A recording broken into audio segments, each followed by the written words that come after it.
जय माता दी दोस्तों।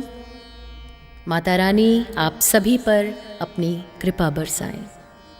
सभी दंपतियों को हम शुभकामना देते हैं कि उन्हें मन चाहे जीवन साथी मिले और जिन्हें साथी मिल चुके हैं उनके जीवन साथी ताउम्र खुशी खुशी उनके साथ निर्वाह करें। जय माँ भवानी। दोस्तों, विवाह के बाद सभी लोग चाहते हैं कि उनका जीवन साथी उन्हें समझे और जीवन की गाड़ी हमेशा पटरी पर बनी रहे। लेकिन आज के समय में कई ऐसे लोग हैं जिनको वैवाहिक जीवन में परेशानियों का सामना करना पड़ता है।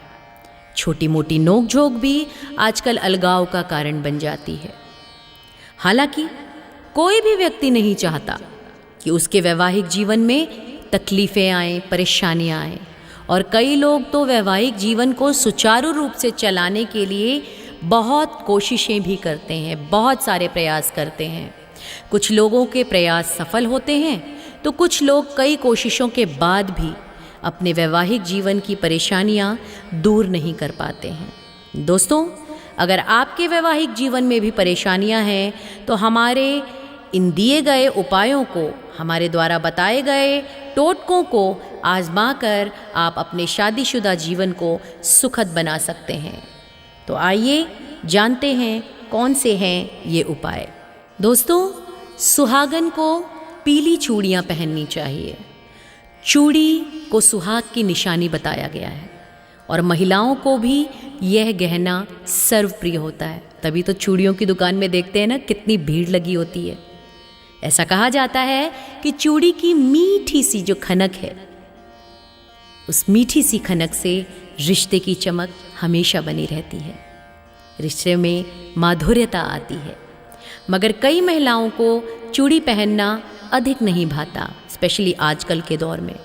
ऐसे में दाम्पत्य जीवन को सुखी बनाए रखने के लिए आप दोनों हाथों में केवल चाहे एक एक ही पीली चूड़ियाँ पहने, लेकिन पहने ज़रूर। इससे आपके शादीशुदा जीवन में सुखद अनुभूति का एहसास बना रहेगा। उसके बाद दोस्तों, आप सिंदूर से भी उपाय कर सकते हैं। कहते हैं ना, 2 चुटकी सिंदूर की कीमत तुम क्या जानो राजेश बाबू। खैर दोस्तों, अगर पति पत्नी के बीच लड़ाई हो रही है तो रात में सोने से पूर्व आपको पति के सिरहाने चुटकी भर सिंदूर रख देना चाहिए। सुबह उठने पर इसी सिंदूर को अपनी मांग में सजा लें। इससे दाम्पत्य जीवन खुशहाल बना रहेगा और पति का पत्नी की ओर ध्यान भी आकर्षित रहेगा, उनसे लगाव भी बढ़ेगा। इतना ही नहीं दोस्तों, विवाहित स्त्री किसी दूसरी विवाहित स्त्री को लाल सिंदूर के साथ इत्र भी दान करती हैं। नहीं करती तो कीजिए, इससे भी जीवन साथी के साथ संबंध मधुर बने रहते हैं। अब आपको बताने जा रहे हैं एक और अचूक नुस्खा। ये काफ़ी पुराना उपाय है दोस्तों। पति पत्नी के बीच अगर विवाद हो, उनके बीच यदि दूरियों को कम करना हो, जिन पति पत्नियों के बीच दूरियां आ जाती हैं किसी भी कारणवश, लड़ाई झगड़े बढ़ने के कारणवश, कुछ और रीज़न हो, किसी भी कारण से यदि उनके बीच दूरियां हैं तो उन दूरियों को कम करने के लिए पुराने ताले का उपाय हम आपको बताने जा रहे हैं। क्योंकि आजकल लड़ाइयाँ, दूरियां जो हैं हस्बैंड और वाइफ के बीच बहुत ही ज़्यादा बढ़ रहे हैं। पुराने जो खुले ताले होते हैं, पुराने खुले ताले को 7 बार घड़ी की उल्टी दिशा में घुमाकर किसी ऐसे स्थान पर रख दें जहां आपको कभी दोबारा ना जाना पड़े।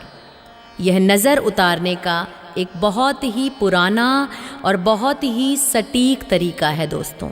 ऐसा करने से पति पत्नी के बीच की दूरियां कम होने लगती हैं। मित्रों, यदि पति पत्नी में अत्यंत कलह की स्थिति है तो ये उपाय आपके लिए करना बहुत ही शुभदायी होगा। सूर्योदय से पहले उठकर या सूर्योदय के समय उठकर स्नान कर लें और इसके बाद किसी भी शिव मंदिर में चले जाएं और शिवलिंग पर जल चढ़ाते हुए पूरी श्रद्धा के साथ नीचे दिए गए मंत्र को, जो हम बताने जा रहे हैं आपको, इसका जाप करें।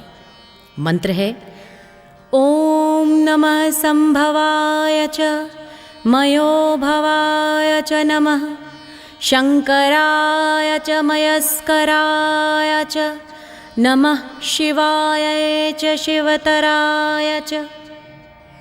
इस मंत्र का बार बार जाप करें, शिवलिंग पर दूध एवं जल चढ़ाएं और पूरी शक्ति के साथ, पूरी भक्ति के साथ शंकर भगवान से, माता पार्वती से ये प्रार्थना करें कि आपके बीच की जो मतभेद है, जो परेशानियां हैं, उसे दूर करें। निश्चित आपको लाभ मिलेगा। सुबह उठकर स्नान के बाद दोस्तों किसी एकांत जगह पर आसन बिछा लें और अब उस आसन पर पूर्व दिशा की ओर मुंह करके बैठ जाएं। याद रखें, सामने माँ पार्वती की तस्वीर या प्रतिमा हो और श्रद्धा के साथ 21 बार जो हम मंत्र आपको बताने जा रहे हैं, इसका यदि आप प्रयोग करते हैं तो माँ आप पर प्रसन्न होती है और आपके दाम्पत्य जीवन में सुख की प्राप्ति होती है।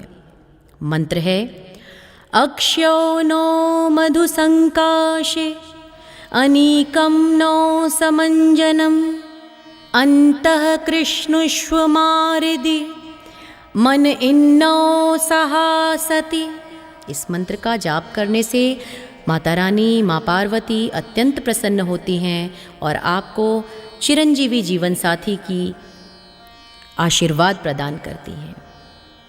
जय माता दी, जय भोलेनाथ।